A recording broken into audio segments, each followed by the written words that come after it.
Good afternoon, everyone. Well, it is quite evident that I am the dietitian, as I am standing in between you and delicious food behind you.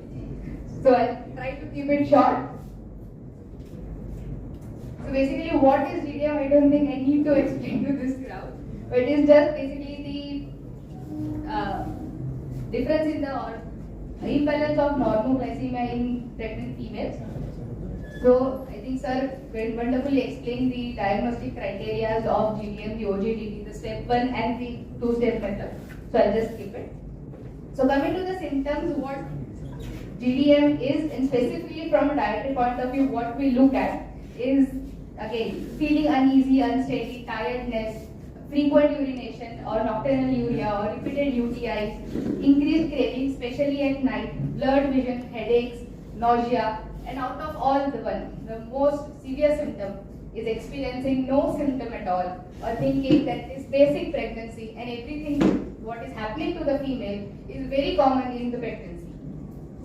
So again, this has to be checked, this has to be screened to avoid any complications in the pregnancy.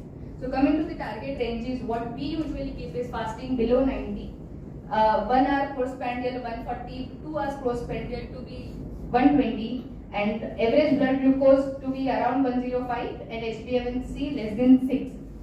So around 85% of GDM can be managed on dietary management and lifestyle management without giving any medical therapy like insulin or metformin. But again, some people do need, after a severe lifestyle management, if still insulin is needed, if glucose is not controlled, or if the starting range or in the testes it is extremely high, as sir already mentioned, above 8. So we will start again with insulin therapy. So coming to if the pregnant woman is diagnosed with GDM, for 2 weeks we will give a lifestyle management and dietary intervention. If after 2 weeks the blood glucose comes to normal, we will keep the lifestyle management and MNT ongoing. If it does not, we will keep the lifestyle management along with medical management. So nutrition consideration specific for GDM in dietary point of view is carbohydrate controlled plan. We don't want to give too much carbohydrate, nor we want to give too less carbohydrate, as again it is extremely necessary for fetal brain growth, including the mother's health, the fetal normal growth also. So adequate nutrition for adequate weight gain and well-being for both the child and the mother. Prevention of starvation ketosis. So what we call as starvation ketosis is if the person is not pregnant, then it is less than 50 grams of carbohydrate for continuous 3 days. If the person is pregnant, then less than 100 grams of carbohydrate for more than 3 days can cause starvation ketosis. Prevention of hypoglycemia, again prevention of hyperglycemia, and consideration of all comorbidities that the female might have. So this is the recommendation. What we see for weight gain is if the person pre-pregnancy BMI is under the normal range, that is less than 18.5, we want a total weight gain of around 12.7 to 18.1 kg. If it is in the normal range, we want it from 11.3 to 15.9 kgs. If the person is slightly overweight, we want it from 6.8 to 11.3 kgs. And if the person is obese or has morbid obesity, we want it around 5 to 9 kgs. So coming to energy intake, so again, if the person is pregnant, we won't suggest any calorie requirement less than 160 to 180 kilocal per day. Again, if the person is underweight, calorie requirement of the patient increases drastically compared to when she is overweight. So coming to the medical nutrition therapy. So how much exactly carbohydrate will you give? What type of carbohydrate will you give? So minimum of 175 gram per day should be given to manage the fetal growth, and we would not suggest anything less than that. Again, so out of this 175 gram carbohydrate, around 10 to 20% of carbohydrate should be given in breakfast, 30% in lunch and dinner, and the rest should be divided in the midmeals. Again, how much carbohydrate exactly to be given, what quality of carbohydrate to be given will depend if the person is on medical management or plain MNT management. Coming to protein, again it is extremely necessary. So if you divide it according to caloric purpose of view, you give 20% of protein from calorie, or you can directly give 1.1 gram per kg per day of protein. That kg is again IBW. So the ideal body weight of person should be before pregnancy. Okay, so this protein, why we need so much protein is not only for the weight gain, the proper organogenesis, but also to blunt the glycemic index.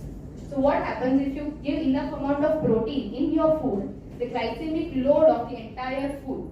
So glycemic load is basically glycemic index into carbohydrate of the entire meal. So that proportion decreases drastically when you add protein in your meal. So that will again decrease the postprandial blood glucose. So again it is very necessary what you give. Again additional 9.5 grams of protein in second trimester and around 22 grams of protein in third trimester is extremely necessary. So coming to fat, 35 to 40% of calories should come from fats. Again the saturated fat should be 7 to 10%, try to decrease it as much as possible, but again not less than 7% also. Now omega-3, as sir already mentioned, if the person is having triglyceridemia, will help tremendously. Again helps in fetal brain proper growth and avoiding preeclampsia. Fiber is around 25 gram per 1000 kilocalorie per day. So if the person is on, for example, 2000 kilocalorie diet, so we give 50 grams of fiber. But again, when you start giving fiber, specifically in pregnancy, constipation is a major concern for people कि पेट साफ नहीं हो रहा.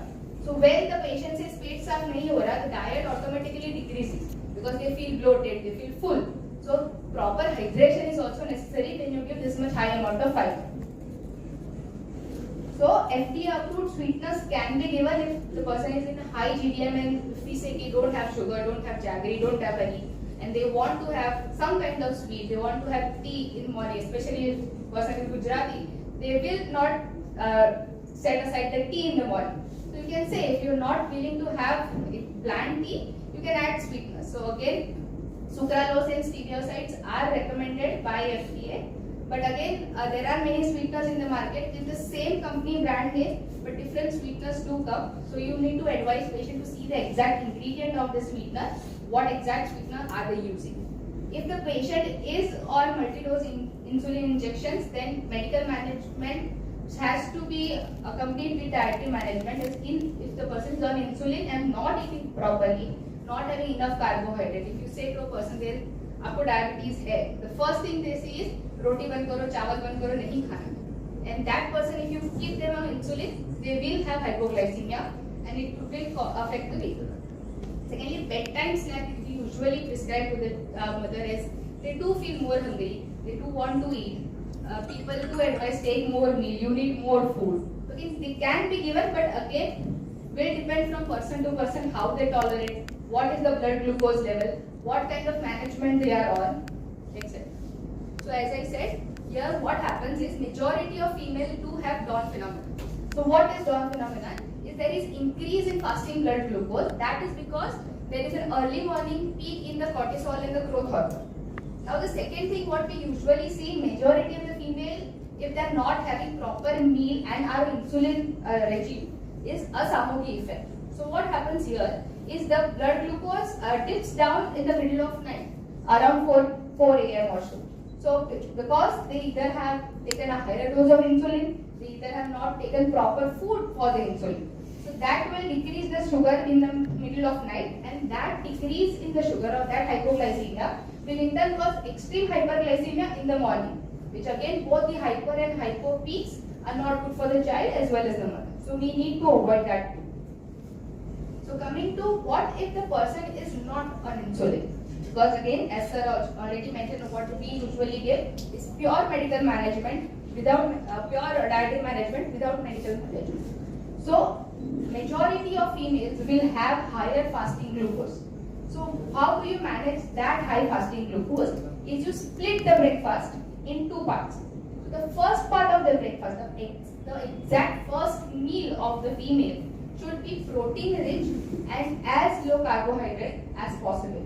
So if the person is usually a non-vegetarian, you would directly give an egg, and then after 2 hours, we'll give a home meal, which can be upma, poha or something like that, which is again enriched in complex carbohydrate. If the person is again only on medical management, not able to control the sugars, then you can even split the lunch and the dinner in two parts in the same day. The first part should be protein rich, the second part will be moderate protein and moderate carbohydrate. So coming to carb counting. Now say the person is on insulin regime. So you need to give now the concept of giving insulin with respect to diet. So what the person is eating, that much insulin you provide to the patient, right? So how will you decide how much carbohydrate to give to control the insulin to avoid hypo and hyperglycemias? So again, if the person is on regular insulin, there is a concept called insulin to carbohydrate ratio. So if a person is on regular insulin or short acting insulins, you divide 450 by the total daily dose of insulin. If the person is on rapid acting insulin or the analogs, you divide 500 by total daily dose of insulin.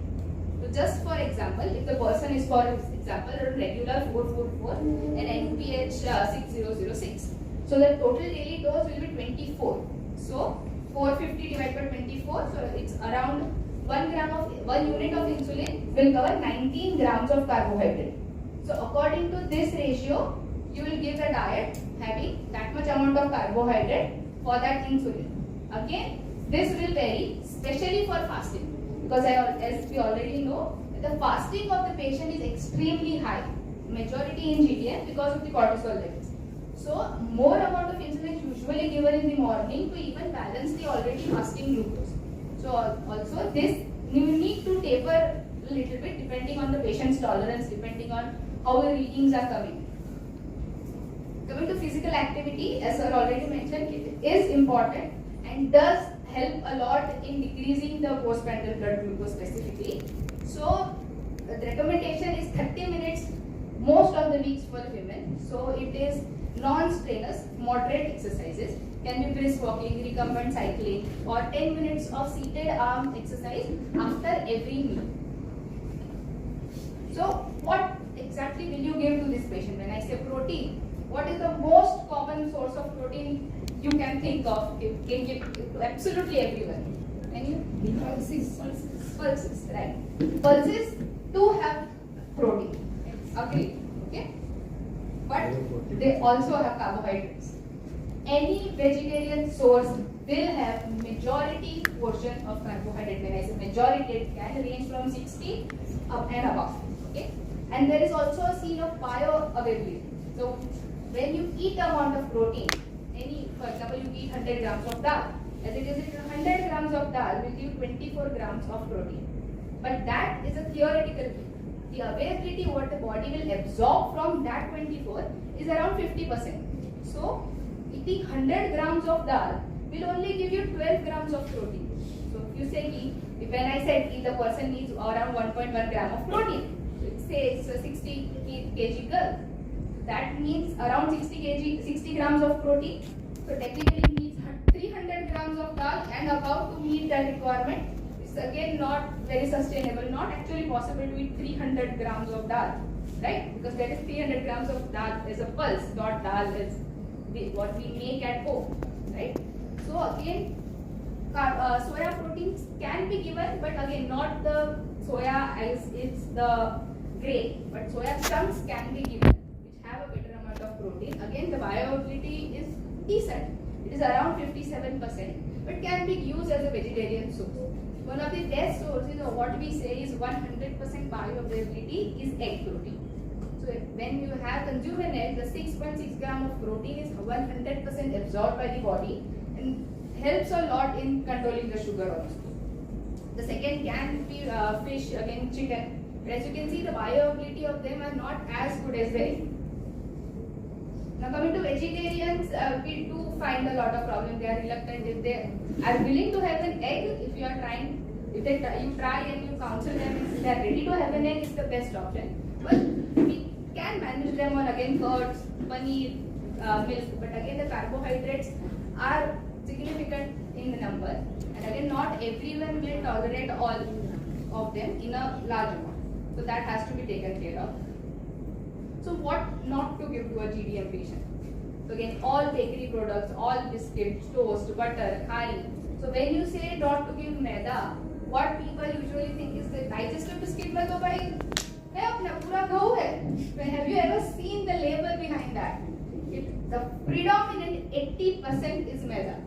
They add extra fibers of around point something percent and they claim it is fiber. They claim it is whole wheat, it is mixed grain. But the grain which is mixed is in a minor quantity and they won't affect anything. Again, glucose biscuit में glucose है, मारी खारी में थोड़ी glucose है. Again, the sucrose will definitely be converted into glucose, and again, glucose biscuit में भी glucose है ही नहीं. So where the sucrose is, they just name it that way to advertise it in a certain form. So that has to be counseled to the patient to see, do not have that.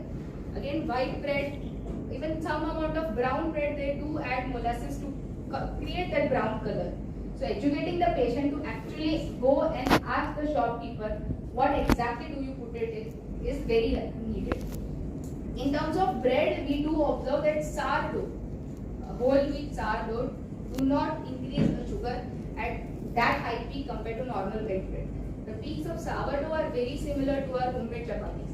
So again, if the patient is affording, you can prescribe sourdough for break, for example, working, affording women. You can prescribe sourdough with egg in the morning, which will not increase the sugar that much. So chocolates, ice cream, laddu, sweets, especially when they are in the end of the trimester, people do give the laddus to them. Ki, beta acha hoga, beti achhi hogi, gol matol hogi. But that gol matol khwahish is very detrimental for the women itself. Okay? So Maggi, pasta, chips, honey, sugar, jaggery. Again, sugar will increase the sugar exactly the same as jaggery and honey. It will not affect if sugar nahi khana hai, so jaggery will be okay. It will affect exactly the same way. So again, high GI fruits and vegetables. So high glycemic index fruits and vegetables. This will restrict very strictly in people with having extremely high glucose, blood glucose readings. But again, we can allow in moderate quantities in once a week or so if the sugars are under control. Again, there are banana, mango, figs, custard apple, dates, potatoes, sweet corns. Again, when you prescribe the nuts and dry fruits to a patient, you know to specifically say only nuts, not dry fruits, because again they are basically fruits which are dried. So it will again increase your blood glucose. So counseling exactly the difference between those is extremely necessary. Okay? Let's just for instance let's discuss a case. So it's for example, it's a 28-year-old female. Pre-pregnancy weight is 80 kgs. Height is 5'6", so around their IPW should be 62, which is already well overweight.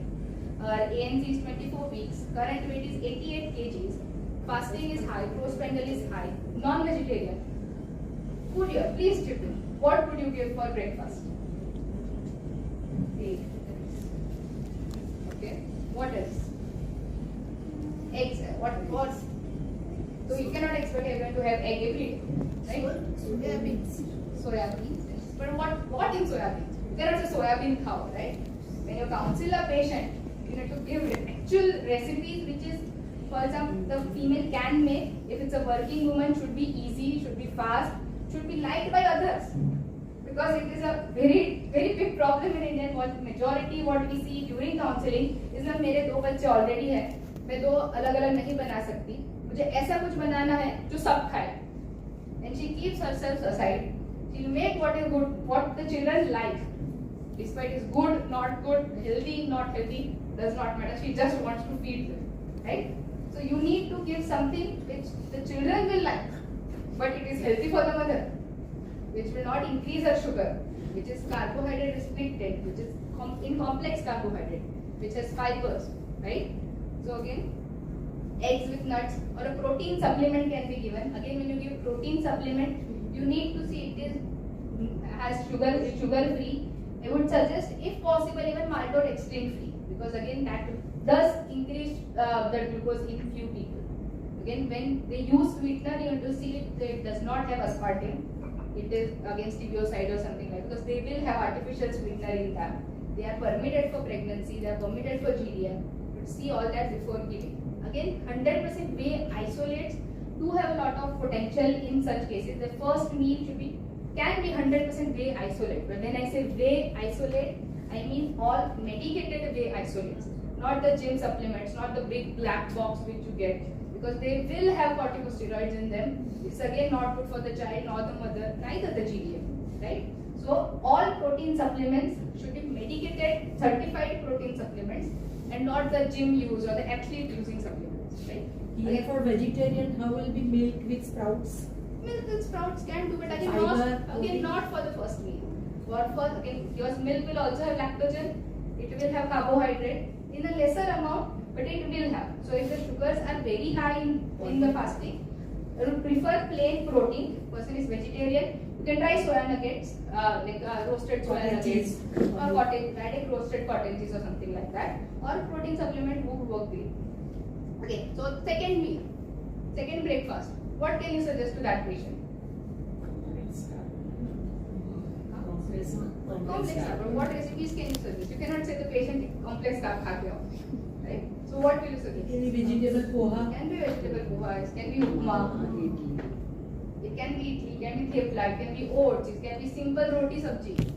Okay, it will again depend on the demographic of the patient, the community of the patient, what they usually eat at home. Because we don't want to say, for example, to a South Indian कि आप थेपला बना के खाओ, mix floor का थेपला खाओ. This is not sustainable. The patient will not do it. Again, your whole intervention is then useless if the patient is not actually able to follow because you made that error of not giving a proper community-based diet or a demographic-based diet, right? So again, vegetable and upma poha can do, theplas can do, chilas can do, vegetable oats can do, oat porridge we can say, or roti with vegetable, or even pure roti khakra which is made at home, okay, with a little sprinkle of vegetables, like we make masala powder for example. Or if you want to make it fancy, you can say roti khakra nachos, something like that, right? So which is interesting, even that the child will also have. If you say roti khakra nachos, make nachos from roti khakra, right? The child will also have that. So something which is innovative, something which the female can make, something which if they have children, they will like. Knowing all these points is extremely necessary.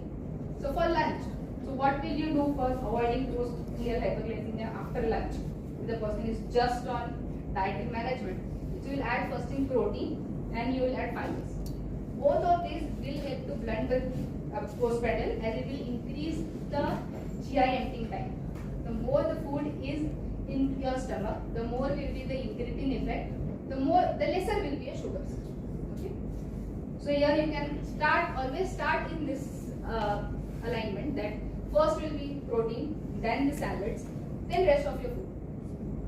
Okay, so here as you can see I have given an option for dal, chicken, fish. Then this can be substituted for each other as people do have that, right? But again, when the person is strictly pure non-vegetarian, and with a GDN, you need to say, if you have chicken, I know you will not make a sabji, but at least have one bowl of salad with it. So it is compulsory. You have one bowl of salad first, and then have your rest of your meal, right? So for snacks, what can you suggest as for snacks? The fruits. Fruits can be suggested, yes. Yes, makhana chaat can be given, chole chaat can be given, soya chunk chaat can be given. So you can add chutneys. Chutneys are fine. You can make it tasty. You can make appetizing for everyone in the family that everyone will have. You can have raw mango in there. Because raw mango have shown to have good amount of soluble fibers, which will again decrease the stomach emptying rate. Okay. So for dinner, it can be either same as lunch, or if you are consulting a Gujarati, which is majority is, we can give, because they don't make roti sabji dal chawal every day at night. The Gujaratis normally have a snacky kind of dinner. So when they say, "Aaj maine pav bhaji banaya," so you cannot say, "Don't make pav bhaji in the entire 9 months of your pregnancy," right? Because again, it's not feasible. So you can say, if you are making pav bhaji, make pav bhaji, it's okay, but add few different vegetables. When it is mashed, people won't notice it. Again, have whole wheat brown bread, or eat with a thepla, or eat with a paratha. The same way, when you are having you're saying you want some dabeli, you say, okay, have one dabeli, no problem, but have one bowl of salad with it. Use whole wheat pav with it. So you need to start giving options, because you cannot expect a female to just eat roti, sabji, dal, chawal every single day for 9 months, because they will have craving. Either the cravings are the chatpata, majority of them, or they are sweet. So you need to give, depending on her what she is craving, you need to give options which are okay for her condition. So for bedtime, what can you give for bedtime? milk with nuts or again a protein supplement. Okay, so that can be again the milk will consume the protein and the nuts, because if they have good amount of fats, they will again blunt the glycemic load. Right? Again, it's extremely necessary when the GDN is uncontrolled, when they are very severe, when they are not coming, prefer to give them to a registered dietitian. And just the talk was basically for we don't have dietitians here, so it is you need to manage it. But if the patient is not getting proper blood glucose, if the patient is on, for example, insulin regime, it is necessary to given to a qualified dietitian where they know how to manage their insulin glucose, how to manage the hyper and hypoglycemias, how to avoid hypoglycemias, because again that is one of our top goals, to avoid hypoglycemias. Okay? Thank you.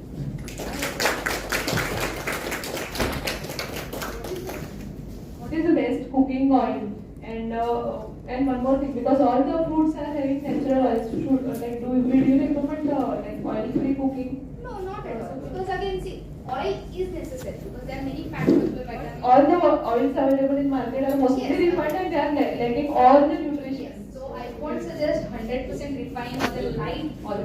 When you see the packaging of oil, there are different varieties. Okay, there is extra virgin, there is virgin.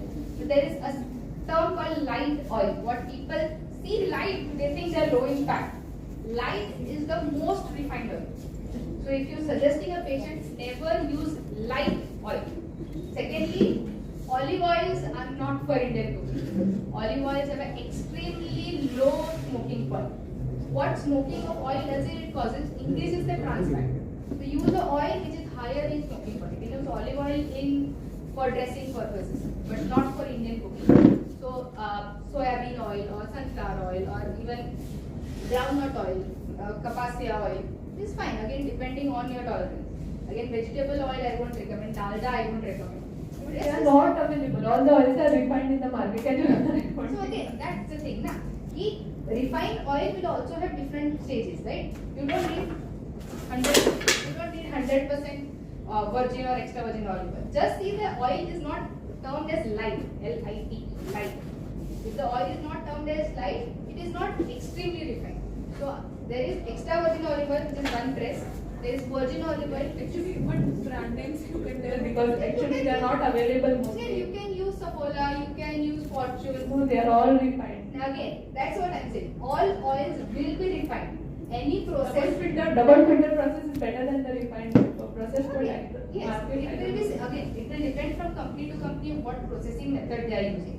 So if they are doing a cold press, if they are doing a warm press, so again that double refined and normal kachigani is basically same thing. It will give the same product. One is cold press and one is a hot press. When it's a hot press, it is called kachigani, right? They heat it and they press it.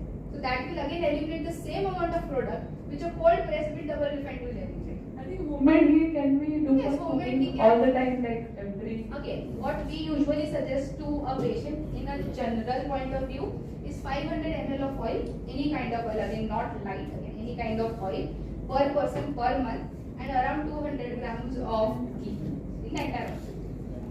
Yeah, actually what happens is that saturated fat is over. Yes. We are using more than required, then we are telling that it is So fat. it's already available. Otherwise, if you are Oh, use yes. saturated fat in a proper quantity, at least actually it is good for it. It Yes. is not bad. But what we are eating, જે હમણાં કહ્યું ને કે પ્રેગ્નન્સીમાં પેલા લડ્ડુ ખાવ, પણ લડ્ડુ કેટલા ખવડાવે, that is very important. And second thing, every 4 years you will have new oil. એકવાર 10 વર્ષ પહેલા કપાસિયા સારું હતું, પછી રાઈસ બ્રાન્ડ ઓઇલ આવી ગયું, પછી ઓલિવ ઓઇલ આવી ગયું, અને પછી છેલ્લે બધું થાકી ગયા, હવે કોઈ ઓઇલ બચ્યું જ નહીં. ના, એટલા પછી હવે એડ કેવી આવવા માંડી કે you multi change your oil કરવા માટે બીજું વાપરો, પેલા માટે બીજું વાપરો. Ultimately, no oil is going to make you fitter. But family members are not liking the taste of other. Don't tell them and then change. They can't understand. The only distinct taste of oil is when you change it is in coconut oil or in mustard oil. Rest if you keep changing. If you change from groundnut to sunflower, no one will know. So that this is extremely Very bad thing which is there what she pointed out that double refined to light is, and that is wrong thing. Yes, And second thing, when we are frying, તમે એ જ ઓઇલને જો વારે વારે ઉપયોગ કરો છો, that is making more and more trans fat and dehydrogenation. That is bad. So એ નહીં થવું જોઈએ. અને જે પણ ઓઇલ વાપરો ને, instead of frying anything, if you are putting oil from above, it is okay, and that you should know કે કેટલી ક્વોન્ટિટીમાં ખાધું. So what is important is what she told કે 500 ગ્રામ થી વધારે તેલ ખાવું નહીં જોઈએ. પછી તમે ગમે તે ઓઇલ ખાઓ, usually doesn't matter if you are fortifying with sugar. Just see, it is not light or it is not olive oil. And second thing, what she pointed out, which is very important, that eat protein before any carbohydrate, that is called second meal effect. So if you are giving good protein amount early in the morning, or not even early, even before dinner also, that will reduce the postprandial absorption of the carbohydrate of the next meal. કારણ કે પેલું protein પચતું હોય ને તમે પેલું carbohydrate એક તો એની feeling આવશે એટલે પેશન્ટ ખાશે પણ ઓછું, અને એનું જે ઇન્ક્રેટની ઇફેક્ટ થશે ને એની લીધે એનું પોસ્ટપ્રેન્ડિયલ અપ પણ ઓછું. So that is something what we should encourage rather than changing meal totally. એ એને માટે અલગથી નથી જ બનાવવાનું. So if we are putting such type of thing કે તું પહેલા પ્રોટીન વાળી વસ્તુ ખા અને પછી આ રીતે ખા, that works very well. I think people with uric acid should also have high protein, but the type of protein. Again, the protein is different. Again, with extremely high uric acid, we usually avoid non-vegetarian. Again, egg whites are fine. Again, in veg, we will avoid legumes. We'll avoid rajma, we'll avoid chana. So again, that will also increase the uric acid. So that has to be normal. Dal is fine.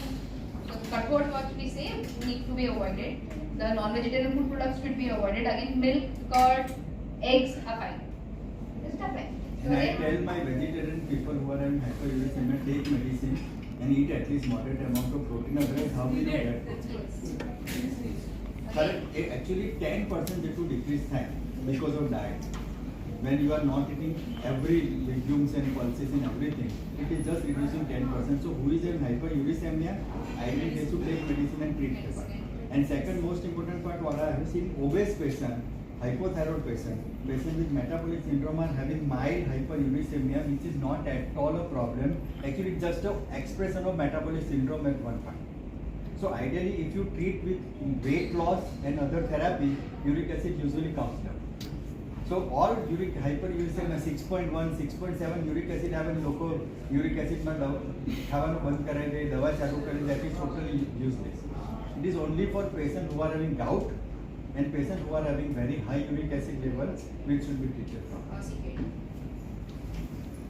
Could you customize or in short a meal for a vegetarian female without soy? Because they are not soya chunk will not be acceptable. Non-veg so so if they are not acceptable, they have morning to evening, like 2-3 basic things when they are there in front of us, it should come out tip of the tongue for hamara. So what you can start with the meal is again 100 when I say 100% protein. Preferably you can, if the person is vegetarian, won't have soya, won't have eggs, you can give a proper protein supplement, again low carb, zero sugar protein Any supplement. 2-3 brand names which you So can suggest? Horlicks Mom has a protein supplement. There is a Propial Light protein supplement. Majority of others do have maltodextrin, so I usually don't prescribe them. But these two are sugar free, don't have maltodextrin, and have sucralose and stereosides especially. So then that is fine. The one which we use in it, because we have companies coming with the protein eggs we have. Protein X, again, protein X has a lot of carbohydrates. Ensure does have supplement, but again has maltodextrin. Both are containing carbohydrates. Protein, diabetes. Sugar free, again, sugar free will have maltodextrin. We will to see it has maltodextrin. And sugar free, the D1, I think it has aspartame. But basic thing is when you are giving protein powder, That you cannot take it is not that you should not give That is fine. carbohydrates. That is So like it this is fine. just a meal replacement or supplement what you are giving. Otherwise, what happens? Why these protein people and ensure people have add maltodextrin and everything? Because otherwise it is not that palatable. Just to make it palatable, they are having. So Protein X is also having two parts: Protein X and Protein X diabetes care. So they have reduced the carbohydrate. And second thing, Prohance and Ensure what they are having is complex carbohydrate, which is increased, but still they contain lots of calories. So you have to count everything as a total calorie. This I am So it's asking just you not a customize नहीं it. लोगों को क्या कि ये तो protein supplement से calorie count नहीं करना. Oats are also So- high. What about cheese? They are high in Cheese, calories, yes, they are why not? equally high in fiber. પણ ચીઝમાં શું થાય ચીઝ કેવી રીતે ખાવ છો કેટલું ખાવ છો that is important. What is instant oats? I What want we to told કે સવારે તમે એગ્સ ખાવ છો એગ્સને બદલે ચીઝ ખાવ છો પ્લસ તમે એને એ કરીને that is fine but you cannot give કે પાવભાજી ખાધી પાવભાજીમાં ચીઝ બહુ સારું છે તો because pav bhaji itself is total loss of calorie અને એની પર તમે ચીઝ નાખો છો then how it is. Again, when it comes to cheese, normal Amul processed cheese, it's Yes. not cheddar cheese, right? So it's a extremely fast instant processing which will have extremely high fat and high carbohydrate because the lactose in this is not digested. Okay, when you come to cheese, you need to, if you are prescribing, if the patient is affordable, you say real cheddar. Real cheddar will have around in 100 grams, 4 grams of carbohydrate. So that is fine. It is lots of protein and minimal fat. And we do get real cheddar in it. Yes, we do get that in એ જે પેલા fancy sauce હોય Golo ka. નહીં નહીં sir અહીંયા એક dairy છે Golo ka. જાતે બને અહીંયા yes So you Wonderful can it give is. that. Then protein supplement you can also give 100% whey isolate. So there is a company called Pro-G. So they have started 100% whey isolate, medicated, zero sugar, zero maltodextrin. So they do add sucralose, but it is fine for pregnancy as well. And how much amount of that to be? Again, it will depend what is the caloric and protein need of the patient, right? So we have to see what exactly how much amount they are giving from 100 grams and then taper according to the weight, the height, the gestational period of the female. So that you can give. For breakfast again, upma, poha, thepla. When you say thepla, majority make them with pure rice flour. You can say 45 it, that you add a little bit of wheat, a little bit of jawar, make it mixed grain, whole grain, and do not get a very thin flour. Ekdam patru nahi kara. Keep it little thicker. So that will again have more amount of fiber compared to very finely refined flour. That you can have. For lunch again, salad, curd, vegetable, dal is okay. Protein, rice is okay. Rice, you don't need to stop rice. If you, for example, the need of that particular meal, for example, is around 70 grams. You can say if you are having 30 grams of roti, have 2 rotis and half cup of rice. So just taper the amount. Yes, taper the amount. The total carbohydrate requirement of that meal should be met. Just don't extremely restrict carbohydrate. Is again not good. Not even if the person is not pregnant, we don't extremely restrict carbohydrate. We usually do it in very controlled hospital setting. For example, ma'am mentioned bariatric surgery. So we do give a pure liquid diet, very low carbohydrate diet. That has to be in ICU setting and hospitalized setting with all the monitoring to be done at all times. So do not restrict that it is also way for too short much. time what you Very are short doing time. for For 10, we usually give pure liquid diet 15 days before bariatric surgery and to drastically post that decrease the for weight. 2 Post that will start to normal. So again for snacks, again chole chaat, makhana chaat is fine. When I say chaat, add chutneys, it's fine. You can add raw mango, onion, tomato, salt if hypertensive and if preeclampsia is not there. Add decent amount of salt, chaat masalas are high. Make it palatable for the women so they will not opt for anything else also. Right? For dinner again you can either go same as lunch or you can say the variations I already mentioned earlier. And for night, milk with nuts or the same protein supplement you gave earlier is fine. And all these will depend again not only for if the patient age, patient's ANC weak, but also if the patient's on insulin. So the patient's on insulin, you need to see which type of insulin the patient is on. If it's on regular insulin, it will peak after 4 hours. So you need to give a mid-morning snack which is moderate carbohydrate. The patient's on rapid acting insulin, it will peak just after lunch, so it will cover only the lunch or only the meal which is given on. So the mid meal should be extremely low carbohydrate again. There you cannot give chole chaat or soya or something like that. I need to restrict it. You can say curd smoothie for example. So just add curd with little bit of nuts, any artificial sweetener or no sweetener for that matter, and you can give like a curd smoothie to that person. It will be low in carbohydrate, good amount of protein, won't affect the blood glucose as much as compared to you can if you give chole chaat for example. Again, fruits can be given but low glycemic. So apple, pear, peru, pineapple, papaya. But again, papaya after 8 weeks of you can give, but again right. because again, kacha papaya will again have tannins and all, so we will avoid that. Properly ripe papaya can be used. But when you say papaya, it's 2 medium slices. It's not one whole of papaya, right? So that you can give. But again, all these full fruits with skin, if it is permitted with skin, no juices, because again that will again increase the glucose as the fiber content of the food will decrease drastically, right? So that will again increase. So that you have to specifically mention when I say fruit, it is whole fruit and not the juice. Okay? Orange, kiwi for that matter. Okay. Coconut water should be avoided. Coconut water should be avoided if the glycemic index again is very high. So that we will avoid. But again, if the sugars are under control and she wants to have once a week or so, it is fine. Okay, it is very individualized of what diet exactly you give the patient, how they react to the diet. So what changes you need to make. So constant counseling, constant interaction with the patient is very necessary.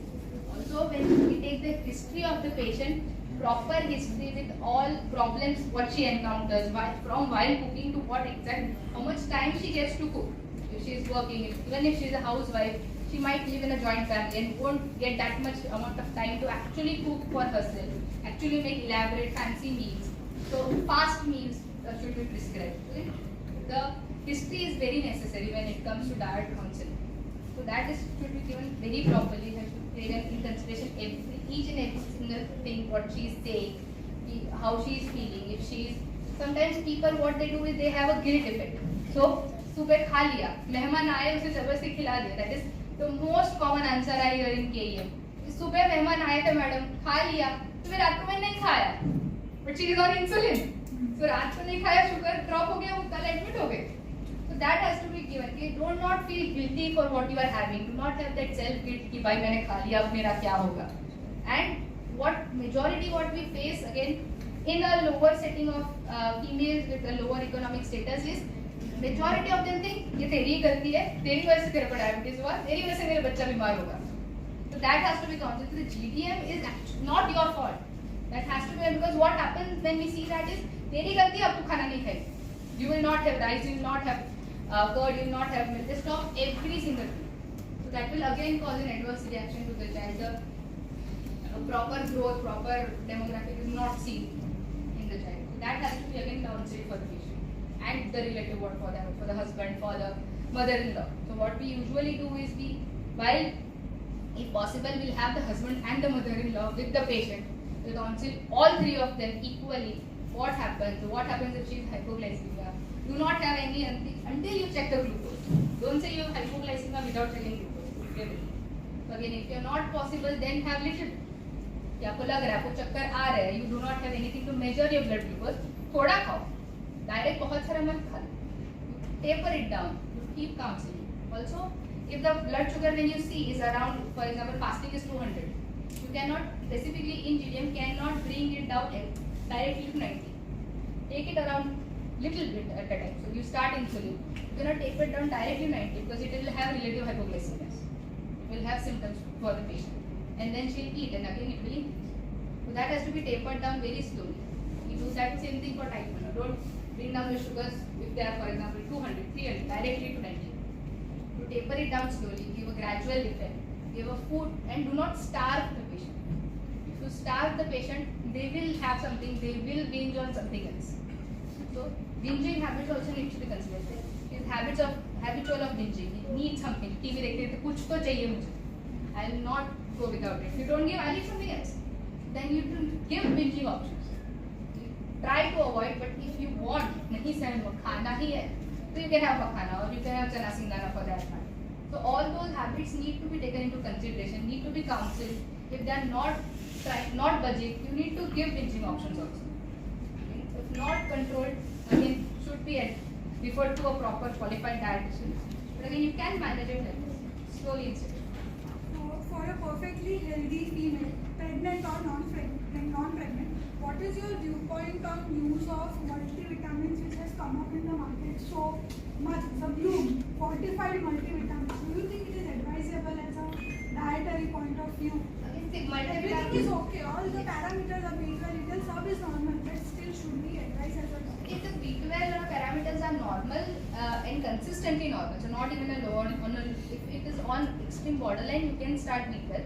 But if it is not, I won't usually start B12 or even D3 because they are not excreted, even AD, they are not excreted to urine. So again, toxicity can happen in a very rare condition, it can happen because again not excreted to urine, fat soluble. So if only if the levels are low, you can add. Again, for multivitamin, even if the levels are normal, the water soluble ones I'm talking, if the person is having, for example, hair loss or something like that, they do help in a certain, when they are little over the line, they do help in reducing all that. But again, toxicity is not as common as they are flushed out of urine. So again, if having such symptoms, you can start. If proper diet is done, proper exercise is done, it is usually not necessary. What about millets? Sorry? What about millets in your diet? Yes, actually millets do help a lot in decreasing the blood glucose. Millets have something called resistant starch. This resistant starch will not get absorbed in your body, will gelatinize when it comes in contact with the HCl of your stomach, and that will actually avoid hyperglycemia post-prandial. So we do give millets in the diet. Even if the person is a hardcore, you can say rice eater, he wants to have rice, very bad sugar control. So you can say, you make the rice, cool it down, have it next day, just warm it a little bit and have it next day. So that will again help in building the resistance starch in the rice. So if you don't heat it on a very high level, little bit of heating, little bit, you just warm the rice a little bit, then it is helpful. What are the dietary sources of B12? So again, non-vegetarian sources, all non-vegetarian. Vegetarian sources. Like no vegetarian So sources. you keep the rice overnight and roti. They not roll. Rice overnight, that is also is a technique where they keep the rice overnight in water. You submerge the rice in water and keep it in an earthen pot. So B12 is generated, but not in a significant amount that will cure your deficiency. It's a What about majority. curd? Okay, milk, egg, curd, all dairy and non-vegetarian sources will have good amount of B12. And this is actually absorbed. Now rice, it's a very new concept that you do that. So there is found B12 is there in that type of rice, but how much bioavailability of that B12 is there is still not studied for that. So, some degree if we do have them, but again bioavailability is next to negligible. So we say dairy and non-vegetarian.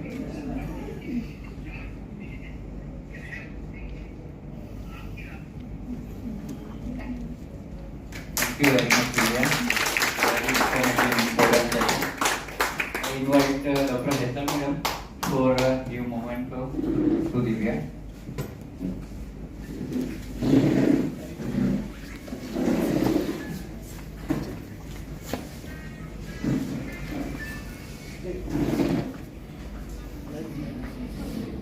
Right.